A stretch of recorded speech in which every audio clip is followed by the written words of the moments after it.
Hello everyone, welcome to GK by Jyoti ma'am. Friends, आज की जो ये हमारी वीडियो है बहुत ही ज़्यादा इंपॉर्टेंट है, तो आपको इस वीडियो को स्टार्टिंग से लेकर लास्ट तक बिना स्किप किए हुए देखना है।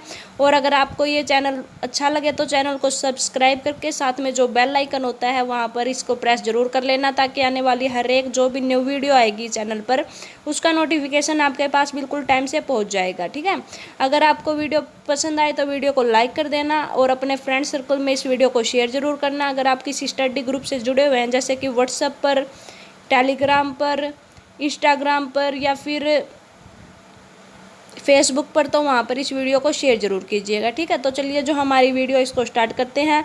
इससे पहले मैं आपको पॉलिटी की कुछ वीडियो अपलोड कर चुकी हूँ, अगर आपने वो नहीं देखी हैं तो वो वीडियो ज़रूर देखिएगा। आपको पॉलिटी ऑफ हरियाणा के नाम से प्लेलिस्ट में एक प्लेलिस्ट मिल जाएगी, वहाँ से आप ये सभी वीडियो देख सकते हैं। तो चलिए जो हमारी वीडियो है इसको स्टार्ट करते हैं। देखिए, आपको ध्यान रखना है, जो ये हमारी वीडियो है थोड़ी सी लंबी हो सकती है, क्योंकि इस वीडियो में हम लोकसभा को और राज्यसभा को दोनों को एक साथ कवर करेंगे। ठीक है, तो चलिए स्टार्ट करते हैं। देखिए, सबसे पहले आपको ध्यान रख लेना है संसद। तो संसद का दूसरा नाम क्या होता है? विधि निर्मात्री संस्था या फिर कानून बनाने वाली संस्था। जो हमारी संसद होती है, संसद में क्या करते हैं? हम कानून बनाते हैं बैठ के। ठीक है, और हम नहीं बनाते, जिनको हम चुनकर भेजते हैं वो हमारे लिए क्या बनाते हैं? कानून बनाते हैं। और इसका जो दूसरा नाम है वो क्या है? विधि निर्मात्री संस्था। ठीक है, या फिर कानून बनाने वाली संस्था, ये इसका नाम है। जहाँ पर देश को चलाने वाले नेता बैठते हैं उसे क्या बोलते हैं? संसद बोलते हैं। इस बात का भी आपको ध्यान रख लेना है। जो हमारा संसद भवन है वो कहाँ पर है? नई दिल्ली में है। ठीक है, इस बात का भी आपको ध्यान रख लेना है। जो हमारे जॉर्ज पंचम थे, राजा जॉर्ज पंचम थे, इनके द्वारा दिसंबर 1911 में जो हमारी राजधानी पहले कलकत्ता होती थी, इसको कलकत्ता से दिल्ली में स्थानांतरित किए जाने की घोषणा की गई थी। ठीक है, लेकिन सिर्फ और सिर्फ घोषणा की गई थी। लेकिन ये हमारी जो राजधानी दिल्ली आज हम पढ़ते हैं, हमारे भारत की जो राजधानी दिल्ली है जो हम आज पढ़ते हैं, वो पहले क्या होती थी? कलकत्ता होती थी 1911 से पहले, 1912 से पहले। ठीक है, लेकिन 19 दिसंबर 1911 में जॉर्ज पंचम ने ये घोषणा कर दी कि जो हमारी राजधानी है वो कलकत्ता नहीं होगी, वो दिल्ली होगी। और 1912 में क्या होता है? फाइनली जाकर जो हमारी दिल्ली है वो हमारी राजधानी बन जाती है। ठीक है, भारत की। संसद भवन के डिजाइनर या फिर वास्तुकार कौन थे? अगर आपसे ये क्वेश्चन पूछ लिया जाता है नेशनल हिस्ट्री में या फिर नेशनल जीएस में, तो आपको ध्यान रख लेना है, जो हमारे संसद भवन के वास्तुकार थे वो थे एडवर्ड लुटियन। ठीक है, और ये कब बनाया गया था? 1912-13 में बनाया गया था। 1921 से 27 के दौरान संसद भवन का निर्माण किसके द्वारा करवाया गया था? हर्बर्ट बेकर के निरीक्षण में किया गया था। ठीक है, जो तत्कालीन उस समय वायसराय होते थे वो होते थे लॉर्ड इरविन के द्वारा 1927 में संसद भवन का उद्घाटन किया गया था। ठीक है, अगर आपसे पूछ लिया जाए कि जो हमारा संसद भवन है इसका उद्घाटन किसके द्वारा किया गया था और कब किया गया था, तो यह लॉर्ड इरविन के द्वारा किया गया था वर्ष 1927 में। संसद भवन को बनाने में 83 लाख रुपए की लागत आई थी। देखिए, 1912 के समय की ये बात हो रही है, 1927 के समय की ये बात हो रही है, यानी कि 20वीं शताब्दी की ये बात हो रही है, और अब चल रही है हमारी 21वीं शताब्दी। तो जो हमारी 20वीं शताब्दी में देख लीजिए आप, 83 लाख रुपए कितने होते थे। ठीक है, तो जो हमारा संसद भवन है, संसद भवन को बनाने के लिए कितने लाख रुपए की लागत आई थी? 83 लाख रुपए की लागत आई थी। मोस्ट इंपॉर्टेंट क्वेश्चन है ये, आपको ध्यान रख लेना है। ठीक है, अब देखिए हम आगे बढ़ते हैं। देखिए, आपको ध्यान रख लेना है, जो हमारी संसद होती है, अगर आपसे कोई पूछे कि जो हमारी संसद है, संसद के सदन कितने हैं, अगर आपसे कोई सदन पूछ ले तो हमारा आंसर हो जाएगा 2। ठीक है, लेकिन अगर आपसे कोई पूछ ले कि जो हमारी संसद है, संसद के अंग कितने होते हैं, तो हमारी संसद के अंग होते हैं 3। ठीक है, जो सदन होते हैं, सदन तो होते हैं 2, कौन कौन से? एक होता है हमारा लोकसभा और एक होता है हमारा उच्च राज्यसभा। ठीक है, जो हमारी लोकसभा होती है, लोकसभा को हम बोलते हैं निम्न सदन। ठीक है, क्यों? क्योंकि प्रत्येक 5 वर्ष के बाद इसके लिए क्या करवाए जाते हैं? इलेक्शन करवाए जाते हैं। ठीक है, और जो हमारी राज्यसभा होती है, राज्यसभा को बोलते हैं हम उच्च सदन। और इसको उच्च सदन इसलिए बोला जाता है क्योंकि इसमें जो राज्य अपने प्रतिनिधि चुनकर भेजते हैं, इसको भंग नहीं किया जा सकता है। लेकिन जो हमारी लोकसभा है, लोकसभा को हम 5 वर्ष से पहले भी क्या कर सकते हैं? भंग कर सकते हैं। ठीक है, इस बात का आपको ध्यान रख लेना है। और संसद के अंग होते हैं हमारे 3 और संसद के सदन होते हैं हमारे 2। सदन तो मैंने आपको बता दिया, एक होता है हमारा लोकसभा जिसे बोलते हैं हम निम्न सदन, एक होता है हमारा राज्यसभा जिसे बोलते हैं हम उच्च सदन। ठीक है, लेकिन जो हमारा अंग होता है, एक जो हमारा राष्ट्रपति होता है, वो हमारी संसद का अंग होता है। ठीक है, तो जो हमारी लोकसभा है, लोकसभा जो 5 वर्ष के लिए गठित की जाती है। जो हमारी राज्यसभा है, राज्यसभा का जो कार्यकाल होता है वो 6 वर्ष का होता है। लेकिन एक बात आपको ध्यान रख लेनी है, प्रत्येक 2 वर्ष के बाद क्या होता है, 1/3 जो सदस्य होते हैं वो क्या हो जाते हैं, हमारे रिटायर हो जाते हैं, यानी कि सेवानिवृत्त हो जाते हैं। इस बात का आपको ध्यान रख लेना है। संसद से रिलेटेड ये जो बातें थी आपको ध्यान रख लेनी है, ठीक है। अब देखिए हम लोकसभा की ओर बढ़ते हैं और लोकसभा के बारे में बिल्कुल डिटेल से हम जानते हैं, ठीक है। लोकसभा, सबसे पहले तो आपको जानना है कि जो हमारी लोकसभा है, लोकसभा का वर्णन किस आर्टिकल में किया गया है। तो जो हमारी लोकसभा है, लोकसभा का जो वर्णन है आर्टिकल 81 में किया गया है। मोस्ट इंपॉर्टेंट है, ध्यान रख लेना, ठीक है।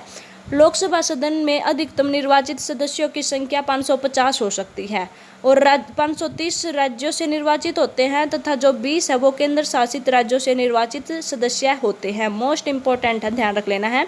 जो अधिकतम संख्या होती है लोकसभा में वो हो सकती है 550 और इन 550 में से जो 530 होते हैं वो राज्यों के द्वारा निर्वाचित सदस्य होते हैं और जो 20 होते हैं वो जो हमारे केंद्र शासित राज्य हैं। एट प्रेजेंट हमारे भारत में 8 केंद्र शासित राज्य हैं। उन 8 केंद्र शासित राज्यों में से जो है 20 व्यक्ति क्या हो सकते हैं, निर्वाचित सदस्य होते हैं, ठीक है। पहले अधिकतम सदस्यों की संख्या कितनी होती थी, 552 होती थी, परंतु जो है प्रधानमंत्री मोदी जी ने 2020 में जो हमारे एंग्लो इंडियन होता है इसको समाप्त कर दिया गया है, ठीक है। और एक बार मैं ना अकेडमी में ऑफलाइन पढ़ा रही थी तो एक बच्चा खड़ा होकर बोला कि मैम एंग्लो इंडियन क्या होते हैं। तो अगर आपको भी नहीं पता है कि एंग्लो इंडियन क्या होते हैं तो मैं आपको बता देती हूँ। देखिए जब जो हमारा भारत है आज़ाद होने से पहले हमारे जो भारत पर कौन अधिकार कर रखे थे, तो अंग्रेज़ों ने अधिकार कर रखा था, ठीक है। तो अंग्रेज़ जब हमें 15 अगस्त 1947 को आज़ाद करके चले जाते हैं तो क्या होता है, कुछ अंग्रेज़ अधिकारी क्या होते हैं, यहाँ की जो हमारी भारत की जो लेडीज़ है उनके साथ क्या है, जो शादी का जो संबंध होता है वो स्थापित कर लेते हैं उनके साथ, ठीक है। तो वो तो हो गए अंग्रेज और जो हमारे भारत की जो लेडीज हो गई वो हो गई हिंदुस्तानी, ठीक है। तो जो वो हो गई अंग्रेज और ये हो गई हिंदुस्तानी। तो जब ये दोनों शादी कर लेते हैं और जो इनके जो बच्चे पैदा होंगे तो वो कैसे पैदा होंगे, वो आधे अंग्रेज होंगे और आधे हिंदुस्तानी होंगे, ठीक है। तो उन्हें क्या बोला जाता है, एंग्लो इंडियन बोला जाता है। और जो ये एंग्लो शब्द है ये अंग्रेज को प्रदर्शित करता है और जो हमारा इंडियन शब्द है ये हमारे भारत को प्रदर्शित करता है, ठीक है। इस बात का आपको ध्यान रख लेना है, इसे बोला जाता है एंग्लो इंडियन, ठीक है। जो हमारे पहले क्या थे, जो राष्ट्रपति थे लोकसभा में 2 सदस्यों को निर्वाचित करते थे, लेकिन जो एट प्रेजेंट जो मोदी साहब है, मोदी साहब ने ये कह दिया है कि अब है ना जो राष्ट्रपति द्वारा मनोनीत किए जाते थे एंग्लो इंडियन के, वो अब मनोनीत नहीं होंगे, ठीक है। तो इस बात का आपको ध्यान रख लेना है, ये होता है एंग्लो इंडियन, ठीक है। पहले अधिकतम संख्या 552 होती थी, लेकिन एट प्रेजेंट हमारे जो भारत है उसमें जो अधिकतम संख्या है लोकसभा की वो 550 होती है, ठीक है। और देखिए जो 2 राष्ट्रपति मनोनीत करता था वो भी मनोनीत नहीं कर सकता है, और जो एक राज्यपाल के द्वारा मनोनीत किया जाता था तो वो राज्यपाल भी अब एक मनोनीत नहीं कर सकता है। वर्तमान में लोकसभा में निर्वाचित सदस्यों की संख्या कितनी है, तो ये आपको पता होगा कितनी है, 543 है, ठीक है। देखिए जो है कम बेशक से हो जाए, जैसे कि ये एट प्रेजेंट हमारे जो हरियाणा है या फिर लोकसभा में जो निर्वाचित सदस्यों की संख्या है वो कितनी है, 543 है, लेकिन 550 से ज़्यादा नहीं हो सकती, एक भी ज़्यादा नहीं हो सकती, कम भले ही हो जाए, ठीक है। इस बात का आपको ध्यान रख लेना है, ये हमारी लोकसभा से रिलेटेड बातें चल रही है। तो वर्तमान में लोकसभा क्षेत्रों का परिसीमन या फिर निर्धारण 42वें संविधान संशोधन 1976 के तहत 1977 में जनगणना 1971 के अनुसार किया गया था, ठीक है। मोस्ट इंपॉर्टेंट आपको ध्यान रख लेना है, ठीक है। और ये आपको ये भी ध्यान रख लेना है कि ये जो है 550 कैसे होता है, तो 55 करोड़ हमारे जो भारत है उसमें आबादी है और 10 लाख से इसको अगर हम डिवाइड करते हैं तो कितना निकलता है, हमारा 550 निकलता है। तो जैसे ही हमारी जनसंख्या बढ़ती रहेगी, अगर हम इसको 10 लाख से डिवाइड करते रहेंगे तो जितनी भी आएगी उतना हमारा क्या होगा, लोकसभा में अधिकतम सदस्यों की संख्या होगी, ठीक है। अब देखिए आपको ध्यान रख लेना है 84वां संविधान संशोधन 2001 के आधार पर वर्ष 2026 तक लोकसभा क्षेत्र व राज्यों के विधानसभा के क्षेत्रों में जो संख्या है वो कितनी रहेगी, 550 ही रहेगी, ठीक है। कब तक रहेगी, 2026 तक रहेगी। जो हमारी प्रथम लोकसभा है वो कब से कब तक रही थी, 1952 से 1957 तक रही थी। हरियाणवी क्षेत्र में 8 लोकसभा क्षेत्र थे तथा 9 लोकसभा सांसद चुने गए थे, ठीक है। जो हमारा हरियाणवी क्षेत्र है इसमें जो लोकसभा क्षेत्र थे वो 8 थे, लेकिन इसमें सांसद कितने चुने गए थे, यानी कि एमपी कितने चुने गए थे, तो एमपी चुने गए थे हमारे 9। ठीक है। जो हमारी करनाल होती थी, करनाल की डबल सीट होती थी, देखिए एक चुना गया था हमारा अंबाला और शिमला से, सेकंड रोहतक से।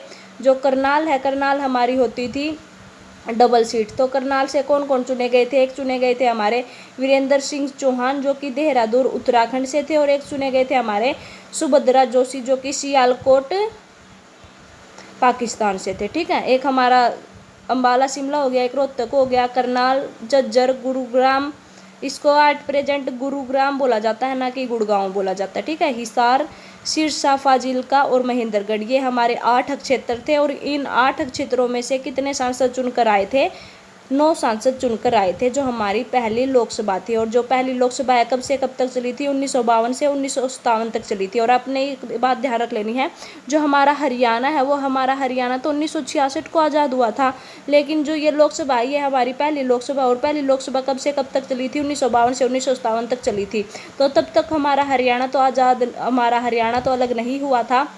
तो हम किसका पार्ट हुआ करते थे, हम पंजाब का ही पार्ट हुआ करते थे, और इसीलिए मैंने यहाँ पर हरियाणवी क्षेत्र बोला है, ना कि मैंने यहाँ पर हरियाणा बोला है। ठीक है। इस बात का भी आपको ध्यान रख लेना है। अब देखिए हम आगे बढ़ते हैं। जो हमारी ये लोकसभा से रिलेटेड, आपको फर्स्ट लोकसभा से रिलेटेड आपको ध्यान रख लेना है।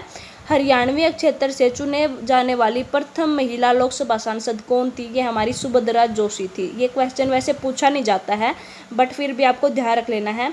देखिए जब हमारी पहली लोकसभा चली थी, उसमें हमारा हरियाणा जो है अलग नहीं हुआ था, 1966 से पहले की बात है ये। तो उस समय जो हमारा हरियाणवी क्षेत्र होता था, वहाँ पर जो प्रथम महिला लोकसभा सांसद चुनी गई थी, वो चुनी गई थी हमारी सुभद्रा जोशी जी, जो कि कहाँ से चुनी गई थी, करनाल से चुनी गई थी। ठीक है। महेंद्रगढ़ की जो सीट होती थी, ये पैप्सू के अंतर्गत आती थी। ठीक है।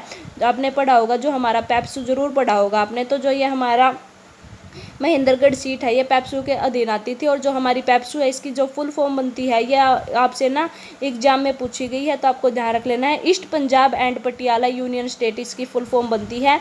और जो बहुत से टीचर ये पढ़ाते हैं कि जो हमारी पैप्सू है, इसकी जो कैपिटल थी वो शिमला थी, लेकिन मैं आपको बता रही हूँ कि जो हमारी पैप्सू है, जो पैप्सू की कैपिटल है, वो शिमला नहीं थी, पटियाला थी। ठीक है। अगर आपको ट्रस्ट नहीं है तो आप जो ऑफिशियल वेबसाइट है वहाँ पर जाकर अगर आप पैप्सू के बारे में कुछ पढ़ते हैं, तो वहाँ पर आपको साफ साफ शब्दों में, बड़े बड़े अक्षरों में अच्छे से लिखा हुआ मिलेगा कि जो हमारी पैप्सू है, इसकी जो कैपिटल थी वो शिमला नहीं थी, वो क्या थी, पटियाला थी। ठीक है। इस बात का आपको ध्यान रख लेना है। और जो पैप्सू है, पैप्सू की जो है फुल फॉर्म आपसे कई बार एग्जाम में पूछी गई है, तो इसकी जो फुल फॉर्म बनती है वो बनती है east Punjab and Patiala union state. ठीक है। जो देश की पहली लोकसभा के अंदर अपने हरियाणा के कितने लोकसभा सांसद चुने गए थे, तो 2 लोकसभा सांसद चुने गए थे। ठीक है।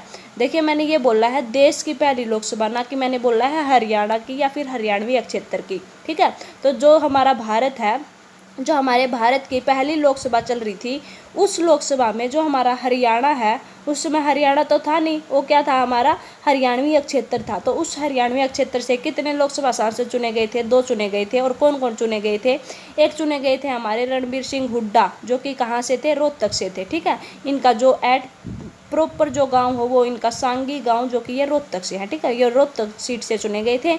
एक चुने गए थे हमारे ठाकुर दास भार्गव, ये कहाँ से चुने गए थे, गुड़गांव से चुने गए थे। वैसे इनका जो संबंध है या फिर जो जन्म है इनका रेवाड़ी में हुआ है, और जो इनकी कर्म भूमि है वो कौन सी है, हमारी हिसार है। ठीक है। अब क्या होता है, ये हमने हमारी जो फर्स्ट लोकसभा थी उसके बारे में जो भी डिटेल से हमने बातें पढ़ी हैं, ये आपने ध्यान रख लेना है। अब क्या होता है, देखिए हरियाणा का गठन कर दिया जाता है 1 नवंबर 1966 को। तो 1 नवंबर 1966 को जो हमारा हरियाणा है, हरियाणा को पंजाब से अलग करके एक नया राज्य बना दिया जाता है। ठीक है।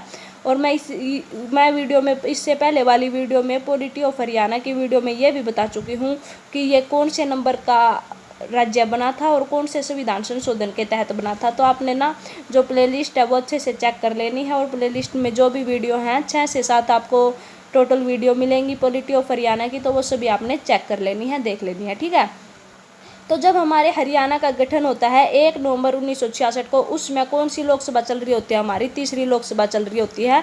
जो हमारी तीसरी लोकसभा ये कब से कब तक चली थी? ये चली थी 1962 से 1967 के बीच में, ठीक है। और 1967 से पहले आ जाता हमारा 1966। तो ये जो हमारे हरियाणा का गठन हुआ था कौन सी लोकसभा के तहत हुआ था? तो ये हमारी तीसरी लोकसभा के तहत हुआ था, ठीक है। हरियाणा गठन के बाद प्रदेश में प्रथम लोकसभा चुनाव कब हुए थे? 1967 में हुए थे। और इसमें जो हमारी लोकसभा की सीटों की संख्या थी वो कितनी थी? 9 थी, ठीक है। जब हमारे हरियाणा का गठन हुआ, और हमारे हरियाणा के गठन के बाद जो हमारी पहली लोकसभा का चुनाव हुआ वो कब हुआ? 1967 में हुआ। और उसमें हमारी लोकसभा की सीटों की संख्या कितनी थी? 9 थी। और एट प्रेजेंट कितनी है? 10 है, ठीक है। और इन 10 में से कितने आरक्षित है? 2 आरक्षित है, ठीक है। तो ये जो हमारी 9 थी वो 9 मैं आपको बता देती हूँ। देखिए, एक हमारी अंबाला जो कि रिजर्व है, यहाँ से कौन चुने गए थे? सूरजबान एमपी चुने गए थे। एमपी यानी कि मेंबर ऑफ पार्लियामेंट, यानी कि सांसद चुने गए थे, ठीक है। जो हमारी सेकंड सीट थी वो हमारी सिरसा थी। सिरसा जो थी वो रिजर्व सीट थी, यहाँ से दलबीर सिंह चुने गए थे। और जो हमारी कुमारी शैलजा है, कुमारी शैलजा को मे भी आप सभी जानते होंगे। तो जो ये हमारी कुमारी शैलजा है, जो दलबीर सिंह जो हैं इनके पिता थे, ठीक है। ये भी एमपी रहे थे। जो हमारी करनाल सीट है, करनाल सीट से हमारे माधोराम एमपी रहे थे। रोहतक सीट से हमारे रणधीर सिंह एमपी रहे थे। बैयापुर गांव से ये रहे थे हैं। और इनके ये जो है सिक्किम के राज्यपाल बने थे 1966 से 2001 के बीच में। जज्जर नेक्स्ट जो है हमारा जज्जर है, जज्जर से रहे थे हमारे प्रोफेसर शेर सिंह। भारत के ये रक्षा मंत्री रह चुके हैं। जो हमारे गुरुग्राम है, देखिए उस समय पे जो हमारी ये सीट थी ये गुड़गांव ही होती थी। लेकिन जो अब हमारा 2016 वर्ष गया है, जो हमारे मनोहर लाल खट्टर जी हैं, इन्होंने क्या कर दिया है, जो हमारा गुरुग्राम है और जो हमारा मेवात है इनका नाम बदल दिया गया है, ठीक है। तो जो गुड़गांव सीट थी, गुड़गांव से हमारे थे तैयब हुसैन, ये रहे नागांव नूह से यानी कि मेवात से हैं। हरियाणा से एकमात्र ऐसा नेता जो 3 राज्यों के मंत्री पद पर रह चुके हैं, पंजाब, हरियाणा और राजस्थान, इन 3 राज्यों के ये मंत्री पद पर रह चुके हैं, तैयब हुसैन, ठीक है। नेक्स्ट जो हमारी सीट थी वो हिसार थी। हिसार से रामकिशन गुप्ता एमपी थे। जो नेक्स्ट सीट थी वो हमारी कैथल थी। कैथल से हमारे गुलजारी लाल नंदा जी एमपी थे। और जो नेक्स्ट सीट थी वो थी हमारी महेंद्रगढ़। महेंद्रगढ़ से राव गजराज सिंह हमारे क्या थे? एमपी थे, ठीक है। इस बात का आपको ध्यान रख लेना है। और एट प्रेजेंट जो हमारी कौन सी लोकसभा चल रही है, कौन सी चल रही है? 17वीं लोकसभा चल रही है, ठीक है। इस बात का आपको ध्यान रख लेना है। ये कब से चली आ रही है? वर्ष 2019 से चली आ रही है। और लोकसभा सीटों की संख्या अब कितनी हो गई है हमारे हरियाणा में? 10 हो गई है, ठीक है। तो वो 10 की 10 आपको ध्यान रख लेनी है कौन कौन सी है। और 10 में से रिजर्व कितनी है ये भी आपको ध्यान रख लेना है। तो देखिए, सबसे फर्स्ट है हमारी अंबाला। अंबाला हमारी रिजर्व सीट है। यहाँ से हमारे रतनलाल कटारिया जी को एमपी चुना गया है। सेकंड जो हमारी सीट है वो हमारी सिरसा है। सिरसा भी हमारी रिजर्व सीट है। देखिए, ये जो आर लिखा हुआ है, आर का मतलब है रिजर्व, ठीक है, यानी कि आरक्षित। आरक्षित है तो यहाँ से कौन चुने गए हैं? जो हमारी सुनीता दुग्गल जी हैं वो चुनी गई हैं, ठीक है। नेक्स्ट जो सीट है हमारी कुरुक्षेत्र है। कुरुक्षेत्र से नायाब सिंह सैनी चुने गए हैं।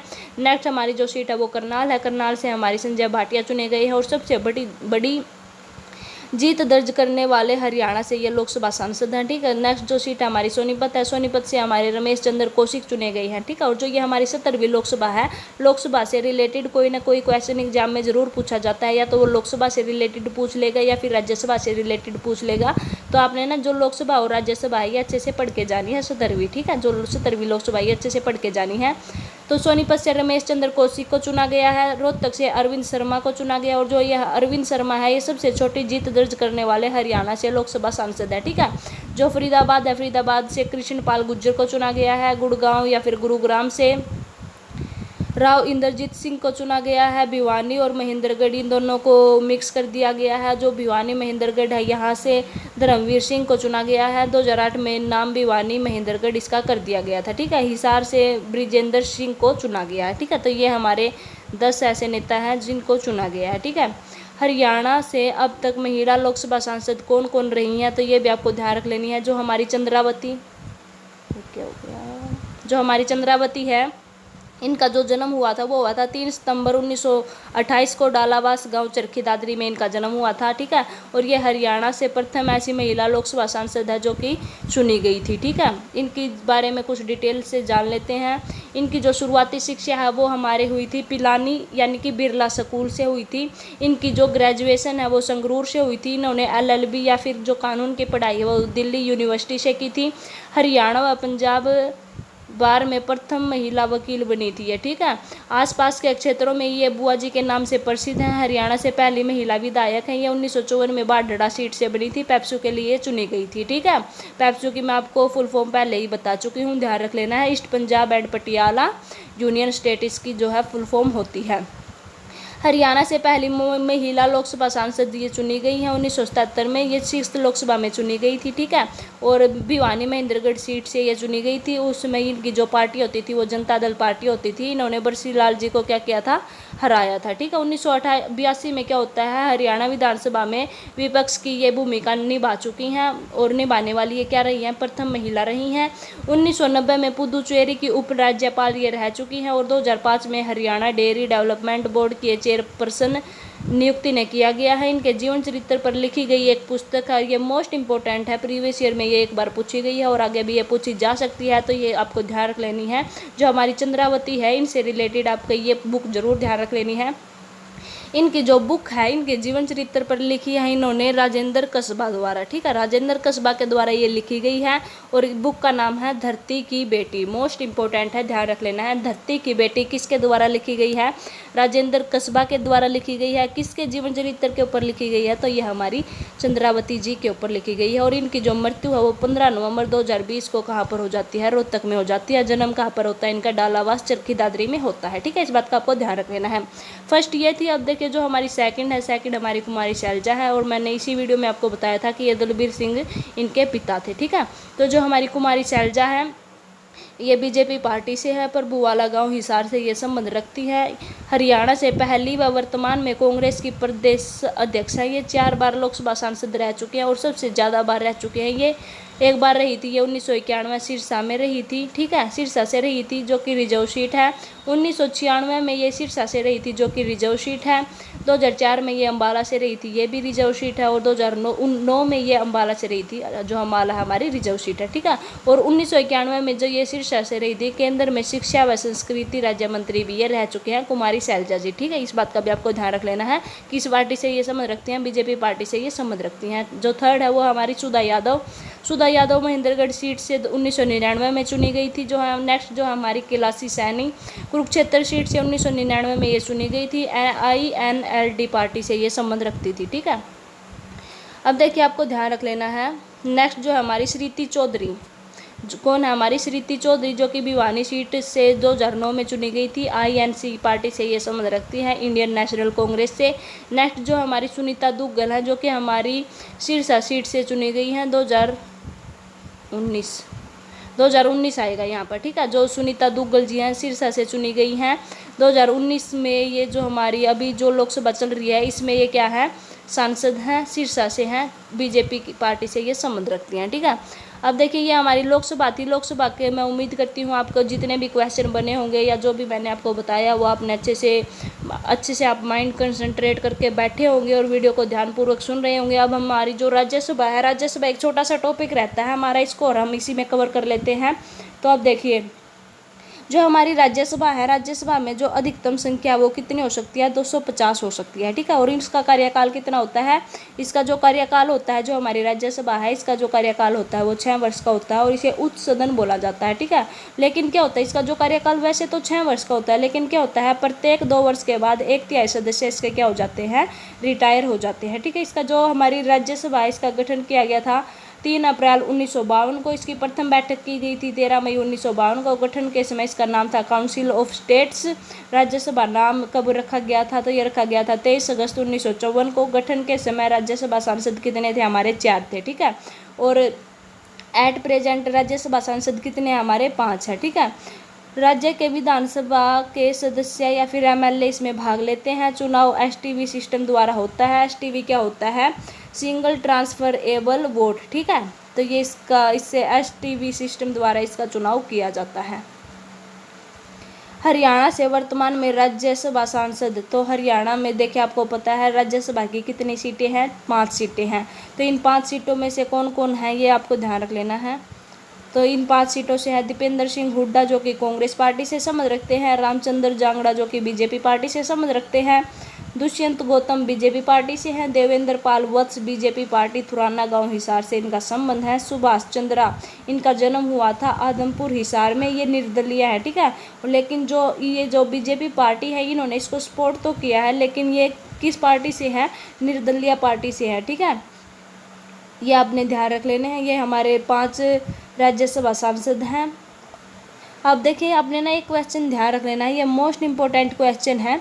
जब अंग्रेजों ने 15 अगस्त 1947 को भारत को आज़ाद किया तब भारतीय लोगों को सत्ता कौन से सदन में सौंपी थी? तो ये हमारे राज्यसभा सदन में ये सत्ता सौंपी थी, ठीक है। इस बात का आपको ध्यान रख लेना है। जब हमारे भारत से जो अंग्रेज है वो वापस गए थे 15 अगस्त 1947 को हमारा देश आज़ाद हुआ था, तो उस समय जो भारतीय लोग थे उनको सत्ता किस सदन में सौंपी गई थी? तो राज्यसभा सदन में सत्ता सौंपी गई थी। मोस्ट इम्पोर्टेंट क्वेश्चन है और बहुत ज़्यादा स्टडी करने के बाद ये क्वेश्चन मैंने फाइंड आउट किया है। अगर आपको वीडियो अच्छी लगे तो वीडियो को लाइक कर देना, अपने फ्रेंड सर्कल में शेयर ज़रूर करना, और अगर आप चैनल पर फर्स्ट टाइम विजिट कर रहे हैं तो चैनल को सब्सक्राइब करके साथ में जो बेल आइकन होता है उसको प्रेस जरूर कीजिएगा, ताकि आने वाली हर एक जो भी न्यू वीडियो है उसका नोटिफिकेशन आपके पास बिल्कुल टाइम से पहुंच चुके। थैंक यू, धन्यवाद अपना कीमती टाइम देने के लिए।